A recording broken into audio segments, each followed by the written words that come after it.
Poussette, conte d'Andersen. Il y avait une fois une femme qui aurait bien voulu avoir un tout petit enfant, mais elle ne savait pas du tout comment elle pourrait se le procurer.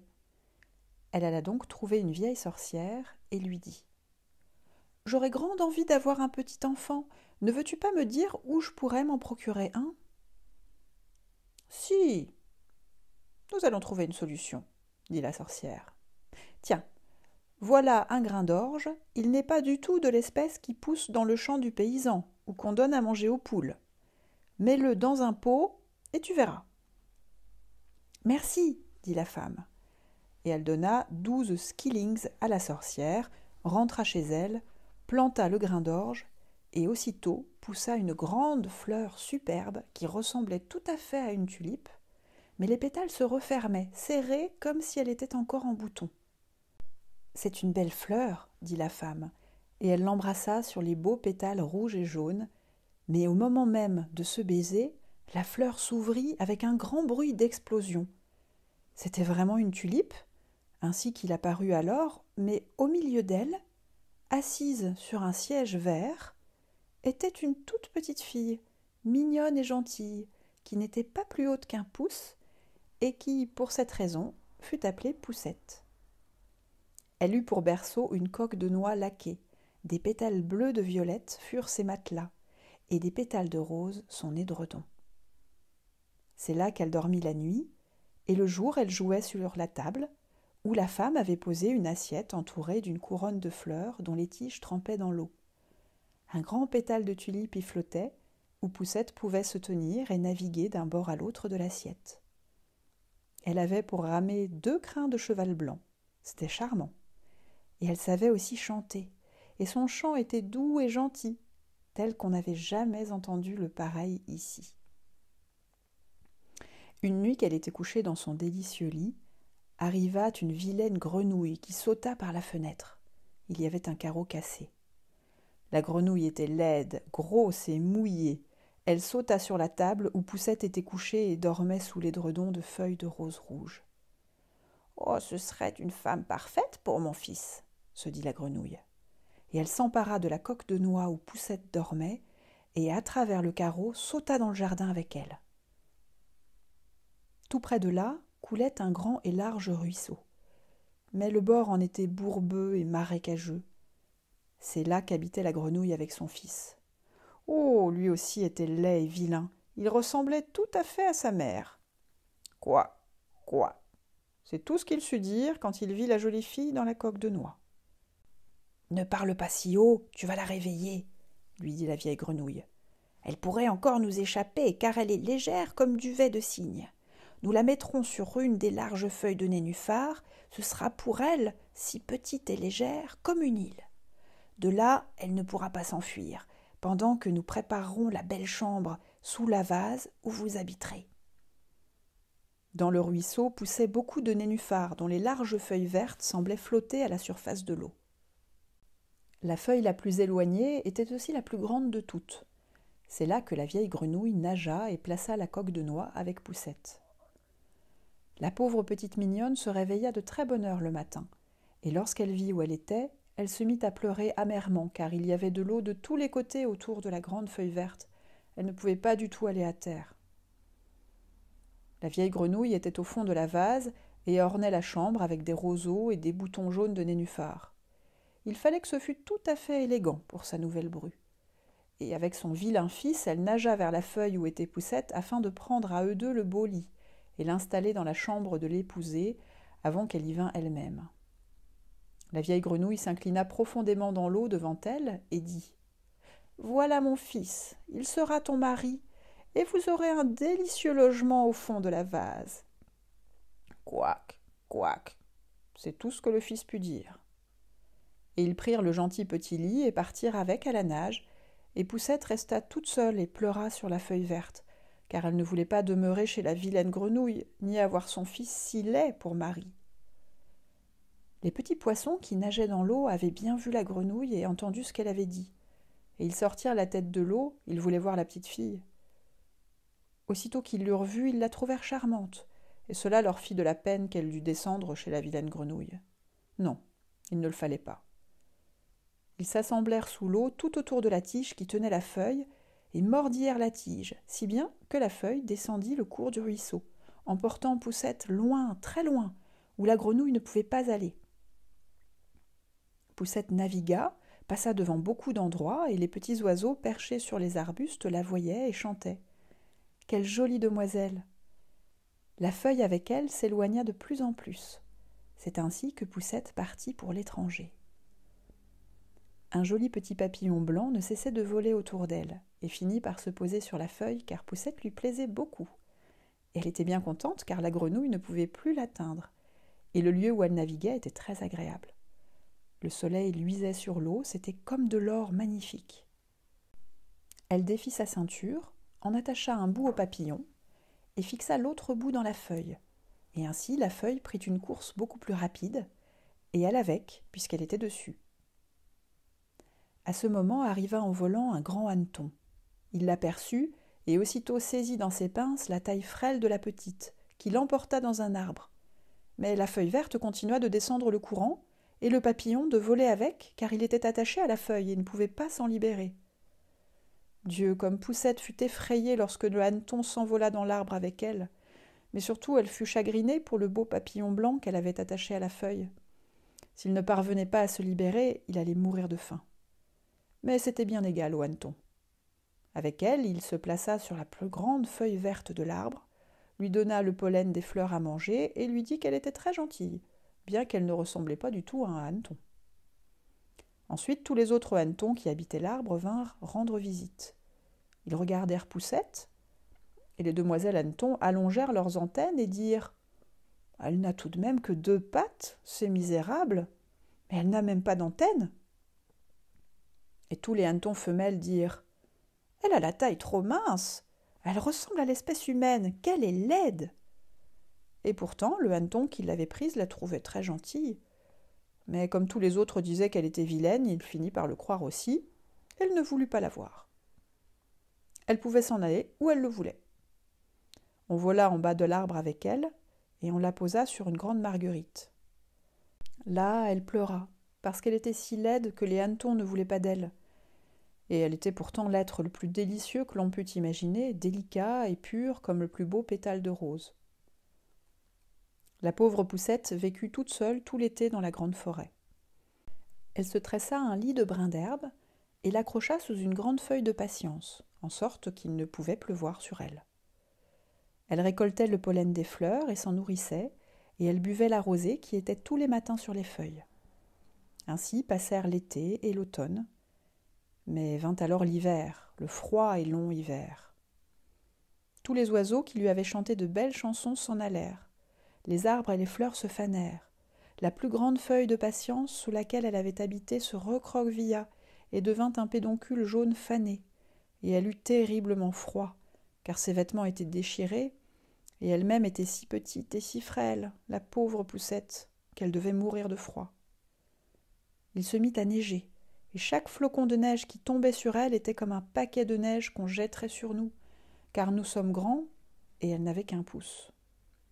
Alors elle s'enveloppa dans une feuille fanée, mais cela ne voulait pas la réchauffer, elle tremblait de froid. À l'orée de la forêt, où elle était alors parvenue, s'étendait un grand champ de blé. Mais le blé n'y était plus depuis longtemps, seul le chaume sec et nu se dressait sur la terre gelée. C'était pour elle comme une forêt qu'elle parcourait. Oh, comme elle tremblait de froid! Elle arriva ainsi à la porte de la souris des champs. C'était un petit trou au pied des fétus de paille. La souris avait là sa belle demeure, une demeure tiède, une chambre pleine de grains, cuisine et salle à manger. La pauvre Poussette se plaça contre la porte, comme toute pauvre mendiante, et demanda un petit morceau de grain d'orge, car depuis 2 jours elle n'avait rien eu du tout à manger. « Pauvre petite, » dit la souris, car c'était vraiment une bonne vieille souris des champs, « entre dans ma chambre chaude manger avec moi. » Puis, comme Poussette lui plut, elle lui dit « Tu peux bien rester chez moi cet hiver, mais il faudra tenir ma chambre tout à fait propre et me conter des histoires, car je les aime beaucoup. » Poussette fit ce que demandait la bonne vieille souris et vécut parfaitement. « Nous aurons bientôt une visite, » dit la souris des champs. Mon voisin a l'habitude de venir me voir tous les jours de la semaine. Il se tient enfermé encore plus que moi. Il a de grandes salles et il porte une délicieuse pelisse de velours noir. Si tu pouvais l'avoir pour mari, tu n'aurais besoin de rien. Mais il ne voit pas clair. Il faudra lui conter les plus belles histoires que tu saches. » Mais Poussette ne se souciait pas d'avoir le voisin, car c'était une taupe. Il vint rendre visite dans sa pelisse de velours noir. Il était riche et instruit, d'après la souris des champs, et son appartement était aussi 20 fois plus grand que celui de la souris. Et il était plein de science, mais il ne pouvait supporter le soleil et les belles fleurs. Il en disait du mal, car il ne les avait jamais vues. Poussette dut chanter, et la taupe devint amoureuse d'elle à cause de sa belle voix, mais ne dit rien, car c'était une personne circonspecte. Elle s'était récemment construit un long corridor dans la terre, de sa demeure à celle de la souris, et il permit à la souris et à Poussette de s'y promener tant qu'elle voudrait. Mais elle leur dit de ne pas avoir peur de l'oiseau mort qui gisait dans le corridor. C'était un oiseau entier avec bec et plumes, qui sûrement était mort depuis peu, au commencement de l'hiver, et avait été enterré juste à l'endroit où elle avait fait son corridor. La taupe prit dans sa bouche un morceau de mèche, car cela brille comme du feu dans l'obscurité, et elle marcha devant eux et les éclaira dans le long couloir sombre. Lorsqu'ils arrivèrent à l'endroit où gisait l'oiseau mort, la taupe dressa en l'air son large nez et heurta le plafond, et cela fit un grand trou par lequel la lumière put briller. Sur le sol gisait une hirondelle morte, ses jolies ailes plaquées contre son corps, les pattes et la tête cachées sous les plumes. Le pauvre oiseau était évidemment mort de froid. Poussette en eut de la peine, elle aimait tant tous les petits oiseaux, qui avaient si joliment chanté et gazouillé pour elle tout l'été. Mais la taupe donna un coup de ses courtes pattes à l'hirondelle et dit « Elle ne piaillera plus. Ça doit être lamentable de naître petit oiseau. Dieu merci, aucun de mes enfants ne sera ainsi. Un oiseau pareil n'a rien d'autre pour lui que son cuivite et doit mourir de faim l'hiver. » « Oui, vous pouvez le dire, vous qui êtes prévoyant, dit la souris. Quel oiseau, à part son cuivite, quand vient l'hiver? Il doit avoir faim et gelé. Mais ce cuivite est tout de même une grande chose. » Poussette ne dit rien, mais lorsque les deux autres eurent tourné le dos à l'oiseau, elle se baissa, écarta les plumes qui recouvraient la tête de l'hirondelle et la baisa sur ses yeux clos. « C'est peut-être celle qui a si joliment chanté pour moi cet été, se dit-elle. Quelle joie il m'a procuré, le cher bel oiseau. » Puis la taupe boucha le trou par où le jour luisait, et les dames l'accompagnèrent à sa demeure.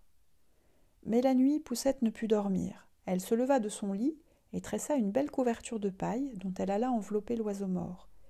Et elle mit du coton moelleux qu'elle avait trouvé chez la taupe autour du corps de l'oiseau, afin qu'il pût être au chaud dans la terre froide. « Adieu, beau petit oiseau, dit-elle. Adieu, et merci pour tes délicieux chants de cet été, lorsque tous les arbres étaient verts et que le soleil brillait si chaud au-dessus de nous. » Et elle posa sa tête sur la poitrine de l'oiseau, mais fut aussitôt très effrayée, car il y avait comme des battements à l'intérieur. C'était le cœur de l'oiseau. L'oiseau n'était pas mort, il était seulement engourdi, et la chaleur l'avait ranimé. À l'automne, toutes les hirondelles s'envolent vers les pays chauds, mais il en est qui s'attardent, et elles ont tellement froid qu'elles tombent comme mortes. Elles restent où elles sont tombées, et la froide neige les recouvre. Poussette était toute tremblante de frayeur, car l'oiseau était fort grand à côté d'elle qui n'avait qu'un pouce. Mais elle rassembla son courage, pressa davantage le coton autour de la pauvre hirondelle et alla chercher une feuille de menthe crépue qu'elle avait eue elle-même comme couverture et la passa sur la tête de l'oiseau. La nuit suivante, elle se glissa de nouveau vers lui, et il était alors tout à fait vivant, mais très faible. Il ne put ouvrir qu'un instant ses yeux et voir Poussette, qui était là, un morceau de mèche à la main, car elle n'avait pas d'autre lumière. « Sois remercié, gentil enfant, lui dit l'hirondelle malade. J'ai été délicieusement réchauffée. Bientôt j'aurai repris des forces et de nouveau je pourrai voler aux chauds rayons du soleil. »« Oh, dit Poussette, il fait froid dehors, il neige et il gèle. Reste dans ton lit chaud, je te soignerai. » Elle apporta de l'eau dans un pétale de fleurs à l'hirondelle, qui but et raconta comment elle s'était blessé l'aile à une ronce, et n'avait pas pu voler aussi vite que les autres hirondelles, qui étaient parties loin, très loin, vers les pays chauds. Elle avait fini par tomber à terre, Et ensuite, elle ne se rappelait plus rien, elle ne savait pas du tout comment elle était venue là. Tout l'hiver, elle y resta, et Poussette fut bonne pour elle, et l'aima beaucoup.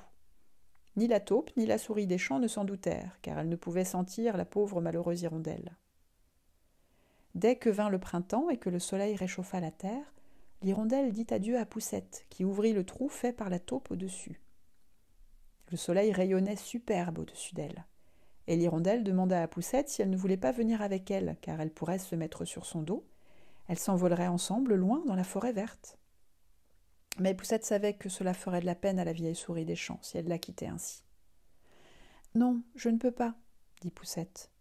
« Alors adieu, adieu, bonne et gentille fille, » dit l'hirondelle en s'envolant au soleil. Poussette la suivit des yeux, et ses yeux se mouillèrent, car elle aimait beaucoup la pauvre hirondelle. « Cuis vite, chanta l'oiseau, et il s'éloigna dans la forêt verte. Poussette était triste, elle n'eut pas la permission de sortir au chaud soleil. Le blé qui était semé sur le champ au-dessus de la maison de la souris poussa d'ailleurs haut en l'air. C'était une forêt drue pour la pauvre petite fille qui n'avait qu'1 pouce. « Cet été, tu vas coudre ton costume, » lui dit la souris, car sa voisine, l'ennuyeuse taupe à la pelisse de velours noir, l'avait demandé en mariage. « Tu auras de la laine et du linge. Tu auras de quoi t'asseoir et te coucher quand tu seras la femme de la taupe. » Poussette dut filer à la quenouille, et la souris embaucha 4 araignées pour filer et tisser nuit et jour. Tous les soirs, la taupe venait en visite et parlait toujours de la fin de l'été, quand le soleil serait beaucoup moins chaud, car pour le moment il brûlait la terre, qui était comme une pierre. Quand l'été serait fini, auraient lieu les noces avec Poussette. Mais la petite n'était pas contente, car elle n'aimait pas du tout l'ennuyeuse taupe. Tous les matins, quand le soleil se levait, et tous les soirs, quand il se couchait, elle se glissait dehors à la porte, et si le vent écartait les sommets des tiges, de façon qu'elle pouvait voir le ciel bleu, elle se disait que c'était clair et beau là-haut, dehors, et elle désirait bien vivement revoir sa chère hirondelle. Mais elle ne reviendrait jamais, elle volait sûrement très loin dans la forêt verte. Lorsque l'automne arriva, Poussette eut sa corbeille toute prête. « Dans 4 semaines, ce sera la noce, » lui dit la souris. Et Poussette pleura et dit qu'elle ne voulait pas de l'ennuyeuse taupe. « Ta, ta, ta, » dit la souris, « ne regimbe pas, sans quoi je te mords avec ma dent blanche. C'est un excellent mari que tu auras. La reine elle-même n'a pas une pelisse de velours noir pareille. Il a cuisine et cave. Remercie Dieu de l'avoir. » La noce devait donc avoir lieu. La taupe était venue déjà pour prendre Poussette, qui devait habiter avec son mari au profond de la terre, ne jamais sortir au chaud soleil qu'il ne pouvait pas supporter. La pauvre enfant était tout affligée. Elle voulait dire adieu au beau soleil, que, du moins chez la souris, il lui avait été permis de regarder de la porte. « Adieu, lumineux soleil, dit-elle, les bras tendus en l'air, et elle fit quelques pas hors de la demeure de la souris.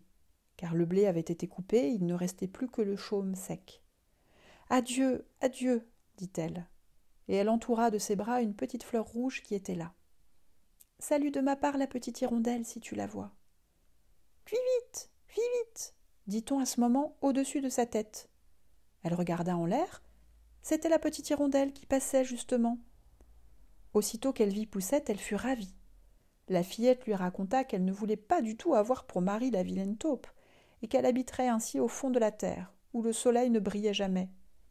De cela, elle ne pouvait s'empêcher de pleurer. « Voilà le froid hiver qui vient, » dit la petite hirondelle. « Je m'envole au loin vers les pays chauds. Est-ce que tu veux venir avec moi ? Tu peux te mettre sur mon dos, tu n'as qu'à t'attacher fortement avec ta ceinture, et nous nous envolerons loin de la vilaine taupe et de sa sombre demeure, bien loin par-dessus les montagnes jusqu'aux pays chauds, où le soleil luit, plus beau qu'ici, où c'est toujours l'été avec des fleurs exquises.